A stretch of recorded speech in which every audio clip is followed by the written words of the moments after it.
En algunos países se confunden esas cosas. Es decir, el ente regulador es además proveedor de agua. Entonces es el que reparte y dirime. Y ahí obviamente es importante separar esas dos funciones, son dos funciones distintas. Hay que también tener capacidad para monitorear la disponibilidad y calidad de agua. Precisamente lo que nos mencionó don Alfio ahora más temprano, de que en Guanacaste seguimos bombeando con los ojos vendados. O sea, no sabemos cómo están los acuíferos, qué capacidad de recarga tienen. Seguimos desarrollando, digamos, complejos turísticos y habitacionales en zonas que sabemos, pero a tientas, si va a haber agua dentro de 20 o 30 años. Es decir, cómo saber dónde estamos parados, qué capacidad tienen esos acuíferos para proveer el servicio a largo plazo y qué medidas hay que tomar para evitar de perjudicar ese mecanismo de recarga de acuífero a largo plazo. Y eso pasa efectivamente por el ordenamiento territorial y la aplicación del ordenamiento territorial en la práctica. Hay que tener flexibilidad, como les mencionaba antes, para reasignar derechos en tiempo de escasez. Esa es una de las partes más críticas de la institucionalidad. Para tener una institucionalidad con la suficiente fuerza política para poder reasignar derechos de agua, se requiere efectivamente de reglas claras desde un inicio. Es decir, de tener una norma que pueda decir, bueno, si no llueve durante 2 años, pues cambian los derechos de uso y cambian las prioridades. Pero ¿cómo se asignan esas prioridades? ¿Quién tiene la prioridad? El sector doméstico, el sector industrial, el sector agrícola, y ahí para eso necesitamos una estructura robusta y una institucionalidad robusta, pero que también se pueda apoyar en una figura descentralizada, como en muchísimos países se han apoyado en la figura de autoridades de cuenca, por ejemplo. Es el caso en Francia, en España, que tienen, digamos, una figura intermedia entre el Estado y la municipalidad, el usuario local, que es la autoridad de cuenca que regula dentro de su área de captación los diferentes usos y es parte del ordenamiento territorial.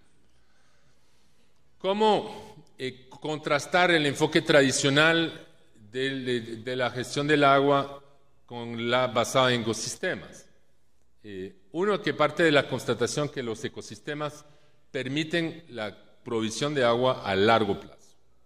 Es decir, mantiene opciones abiertas, permite una visión más holística y considera además a los ríos, a las aguas subterráneas y a las costas como sistemas interconectados. Es decir, en vez de separarlos en casilleros o que haya una institución a cargo de las aguas subterráneas, otra a nivel de las áreas protegidas, otra a nivel de las aguas superficiales, de cómo ir interconectando lo que es un recurso esencialmente interconectado y vinculado. Y finalmente se centra en la función del ecosistema, no tanto en la provisión del servicio en sí, sino decir, bueno, si el ecosistema está mal, pues no va a haber servicio que proveer. Es decir, vamos a tener una situación donde sí estamos hablando, como en el caso de Guanacaste, de trasvases de cuenca, que vamos a tener que jalar agua desde la vertiente caribe de este país para proveer la demanda dentro de unas décadas, a un costo probablemente astronómico, pero esto, ¿quién lo paga? ¿Quién va a asumir ese costo? Si eso se va a asumir a nivel del Estado o se va a trasladar al consumidor.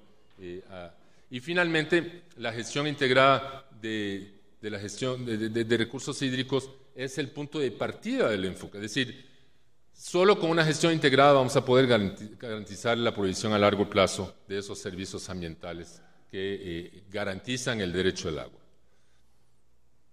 Para poder lograr esos objetivos, en la práctica nos enfrentamos a una serie de retos muy serios, porque no es que estamos partiendo de un mundo prístino donde las cuencas son como cuando llegaron digamos, Adán y Eva. Es decir, estamos partiendo de un contexto ya bastante deteriorado, con cuencas ya con grados altos de contaminación y además con la amenaza creciente del cambio climático.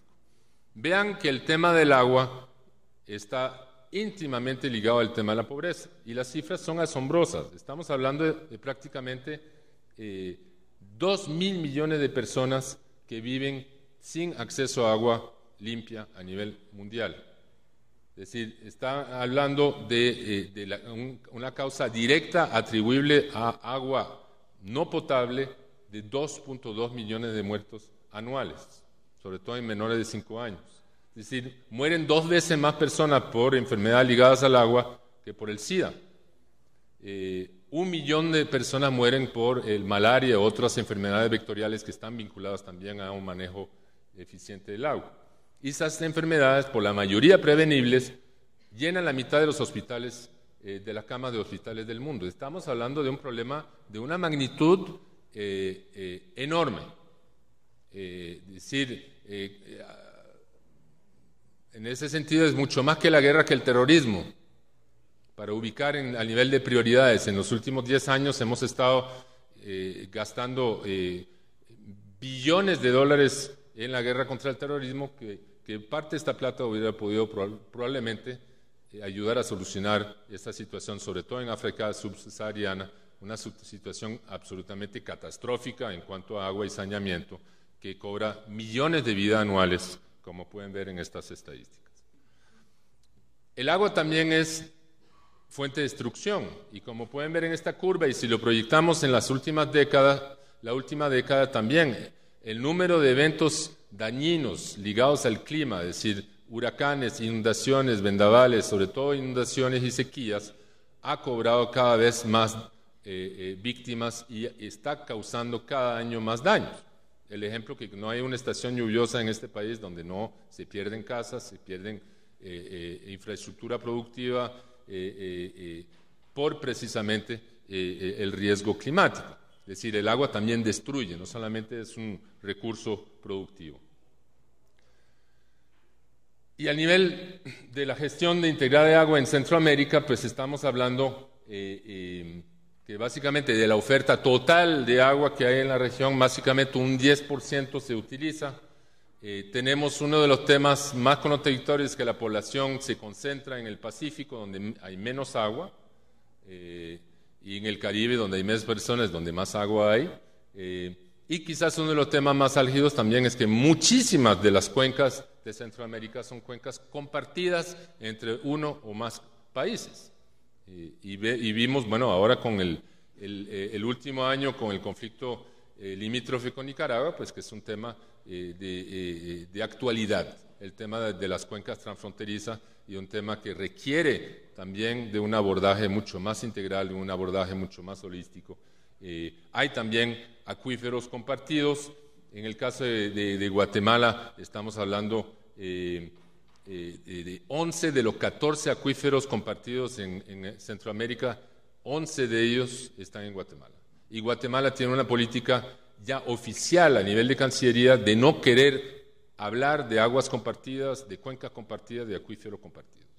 Ellos son el tanque de agua de Centroamérica y lo manejan como tal. Y muchas de las aguas que van hacia México, por ejemplo, nacen en Guatemala, el Grijalba, el Usumacinta, ríos muy grandes que surten el sureste de México con un recurso vital.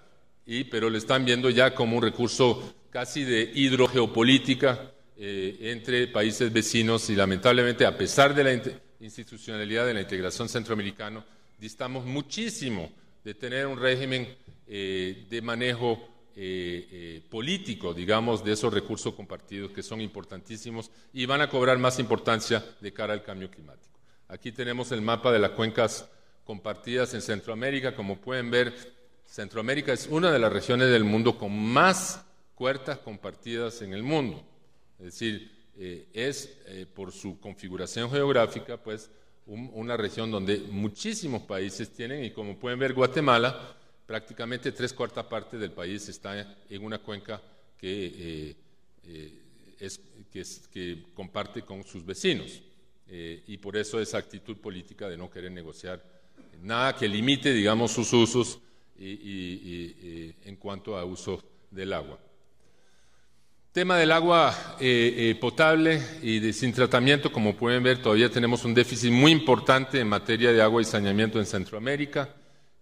Ya se estimaba en los 90 de los recursos necesarios para cumplir los objetivos del milenio, que incluye el tema de la sostenibilidad ambiental y del acceso al agua potable, que tiene un vínculo muy importante en uno de los objetivos de desarrollo del milenio, que es la mortalidad materno-infantil, porque ya, como vimos, muchas de las causas de muerte de niños de menos de 5 años tienen que ver con el hecho de que no tienen agua potable para consumir.